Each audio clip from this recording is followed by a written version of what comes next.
ಶಿವಮೊಗ್ಗದಲ್ಲಿ ಶಾಸಕ ಬೇಳೂರು ಗೋಪಾಲಕೃಷ್ಣ ಅವರು ಶರಾವತಿ ನೀರನ್ನ ಬೆಂಗಳೂರಿಗೆ ತೆಗೆದುಕೊಂಡು ಹೋಗುವ ವಿಚಾರವಾಗಿ ಮಾಧ್ಯಮ ಮಿತ್ರರೊಂದಿಗೆ ಮಾತನಾಡಿದರು. ಇವತ್ತು ಕುಡಿಯುವ ನೀರಿನ ವ್ಯವಸ್ಥೆಗೆ ಬೆಂಗಳೂರಿನಂತ ದಟ್ಟವಾದ ನಗರಕ್ಕೆ ಬೇಕಾಗಿದೆ. ಮೇಕೆದಾಟು ಯೋಜನೆ ಆಗಿದ್ರೆ ಅಲ್ಲಿ ಬೆಂಗಳೂರು ನಗರಕ್ಕೆ ಇವತ್ತು ಆಗ್ಬೋದು. ಕೋಟ್ಯಾಂತರ ಜನ ಅಲ್ಲಿ ಇದ್ದಾರೆ. ಆದರೂ ನಮ್ಮೂರಿನ ಮಕ್ಕಳೇ ಅಲ್ಲಿ ಇರೋದು. ಅದರಿಂದ ಸರ್ಕಾರ ಒಂದು ಆದೇಶ ಮಾಡಿ ಇಲ್ಲಿ ಶರಾವತಿ ತರಬೇಕಂತ ಹೇಳಿದ್ದಾರೆ.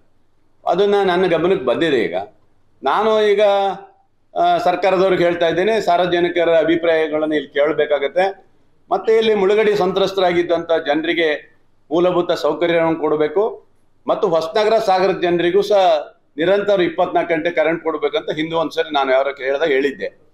ಬಟ್ ಈ ಸರಿ ಜನರು ಸ್ವಲ್ಪ ಒತ್ತಡ ಇರೋದ್ರಿಂದ ಅದನ್ನು ಸ್ವಲ್ಪ ಪರಿಶೀಲನೆ ಮಾಡೋದು ಒಳ್ಳೇದು ಅಂತ ನಾನು ಈಗಾಗಲೇ ಸರ್ಕಾರದಲ್ಲಿ ಗಮನ ತಂದಿದ್ದೀನಿ. ಅದು ನೋಡ್ಬಿಟ್ಟು ಮಾಡಬೇಕು ಅನ್ನೋದು ಸರ್ಕಾರಕ್ಕೆ ಗಮನ ತಂದಿದ್ದೀನಿ. ಬೆಂಗಳೂರು ನಗರಕ್ಕೆ ಈ ಕುಡಿಯೋ ನೀರಿನ ವ್ಯವಸ್ಥೆ ಕೊಡಬೇಕಾದ್ರೆ ನಾನು ಬೇಡ ಅನ್ನೋ ಕನಕು ಬರಲ್ಲ ಒಂದ್ಸರಿ. ಯಾಕಂದ್ರೆ ನಮ್ಮ ಶರಾವತಿ ನದಿ ಏನಕ್ಕೆ ಬರುತ್ತೆ? ಕೇವಲ ವಿದ್ಯುತ್ಗೆ ಬಿಟ್ರೆ ಬೇರೆ ಯಾವುದಕ್ಕೂ ಇದಕ್ಕೆ ಬರಲ್ಲ. ನೀರಾವರಿಗೆ ಏನಿದೆಯಾ? ನಾವು ಒಂದು ಹನಿ ಕೊಡಲ್ಲ. ನೀರಾವರಿಗಿಲ್ಲ. ಇದು ಕೇವಲ ಕರೆಂಟ್ ಉತ್ಪಾದನೆಗೆ ಮಾತ್ರ ಇರುವಂತ ಶರಾವತಿ ನದಿ ಇವತ್ತು ಅಲ್ವಾ. ಕರೆಂಟ್ ಇಲ್ಲ ಅಂದ್ರೆ ಕರೆಂಟ್ ಕೊಂಡ್ಬಿಟ್ಟು ಸರ್ಕಾರ ಕೊಡ್ತಾರೆ ಅಲ್ವಾ. ಹಾಗಾಗಿ ಕುಡಿಯೋ ನೀರಿಗೆ ಇವತ್ತು ಏನಾದ್ರೂ ಬೆಂಗಳೂರಿಗೆ ಕೊಡೋದಾದ್ರೆ ಆದ್ಯತೆ ಕೊಡಕ್ ನಮಗೂ ಇದೆ, ಕೊಡ್ಬೇಕು. ಯಾಕಂದ್ರೆ ನಮ್ಮ ಮಕ್ಕಳೇ ಬೆಂಗಳೂರಲ್ಲಿ ಇದ್ದಾರೆ, ಅವರಿಗೂ ಸಿಗ್ಲಿಲ್ಲ ಅನ್ನೋದು ಇದೆ.